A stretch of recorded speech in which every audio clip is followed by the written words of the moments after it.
அட சப்னா, வா வா, உனக்கு பிடிச்சதான சமைச்சிருக்கேன். அட அண்ணி, என்ன பண்றீங்க? நீங்க இடுக்கிய பயன்படுத்த மாட்டீங்களா? இல்லம்மா, எனக்கு தொழுநோய் வந்ததுல இருந்து எனக்கு குளிர்ச்சி சூடுன்னு எதுவும் தெரியறதில்ல. அண்ணே, அண்ணி அவங்க கைகளை நல்லா பாத்துக்கணும். இல்லாட்டா அவங்க கையில சிவப்பா இருக்கிறது புண்ணா மாறிடும்.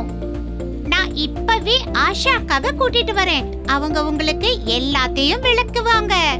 கீதாக்கா, வீட்டுல இருந்தபடியே உங்க கைகளை பாத்துக்க நான் உங்களுக்கு சில எளிய வழிகளை சொல்றேன். முதல்ல உங்க கைகளில சிவப்பு நிறம், வீக்கம், வெடிப்பு அல்லது புண்கள் இருக்கான்னு தினமும் பாருங்க. அப்படி இருந்தா சுத்தமான துணியை வச்சு மூடி அதை கட்டணும். கைகளுக்கு ஓய்வு கொடுங்க. கடினமாக இருக்கும் சருமத்தை மிருதுவாக்க உங்க கைகளை சுமார் 20 நிமிடங்கள் தண்ணீர்ல ஊற வைங்க.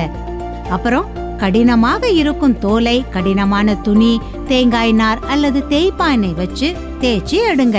ஈரமாக இருக்கும் உங்க கைகளில உடனடியாக எண்ணெயை தேய்ங்க. அப்பதான் தோல் காயாமல் இருக்கும்.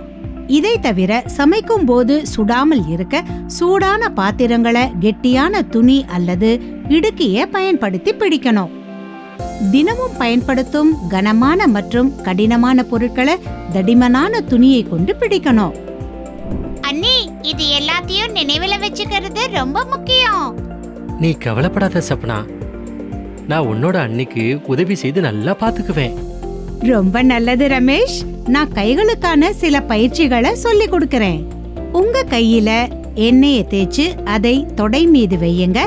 இந்த கை மீது இன்னொரு கையை வச்சு முன்புறமாக மெதுவா தேய்க்கணும். அப்பதான் மடங்கி இருக்கும் விரல்களை முடிந்தவரை நேராக நீட்ட முடியும். இந்த பயிற்சியை தினமும் 3 முறை செய்யணும். இந்த பயிற்சியால என்னுடைய விரல்கள் சரியாயிடுமாக்கா? கீதா, நீ கவலைப்படாத. மடங்கி இருக்கும் உன்னுடைய விரல்களை ஆபரேஷன் மூலமா சரி பண்ணிடலாம். நிஜமாவாக்கா? அக்கா, உங்களுக்கு ரொம்ப நன்றி. நீங்க எங்களுக்கு சரியான பாதையை காட்டுனீங்க. சுயமாக கவனித்துக் கொள்ளுங்கள், இயலாமையை விலக்கிடுங்கள்.